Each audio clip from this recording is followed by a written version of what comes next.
Habagat patuloy na umiiral sa Southern Luzon ayon sa Pag-asa. Samantala mahinang pag-ulan dulot ng localized thunderstorms naranasan sa Lipas City, Batangas.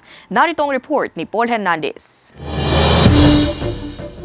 Natakpan ng makapal na ulap ang papawirin sa bahagi ng Kalamya sa Lipas City, Batangas tanghali kanina. Basa ang paligid nang bumuhos ang katamtamang lakas ng ulan. Naranasan yan sa kabila ng 32 degrees Celsius na weather temperature sa lungsod ayon sa Pag-asa. Ang pagulan dulot pa rin ng umiiral na southwest monsoon o habagat. Kadalasan po yan, ang mga panandaliang pagulan. Dulot po yan ng localized thunderstorm or ng habagat. Kahapon, kabilang ang mga bayan ng Infanta at Alabat sa Quezon na may matataas na naitalang temperatura sa bansa. Umaabot yan sa mahigit 34 degrees Celsius. Pero pinapayuhan ng Pag-asa ang publiko. Posible pa rin ang pag-ulan sa hapon o gabi. Walang nakataas na gale warning kaya't pwedeng mangisda at pumalaot ang maliliit na bangka. Wala ring sea travel suspension. Magkaganon man po, patuloy po tayo mag-ingat kung meron po tayong paparating na localized thunderstorm kasi posible po siya magkalakas ng alon. Ayon sa Weather Bureau, walang inaasahang bagyo na papasok sa Philippine Area of Responsibility o PAR ngayong araw o sa mga susunod na araw. Pinapayuhan pa rin ng publiko na manatiling mag-monitor sa lagay ng panahon.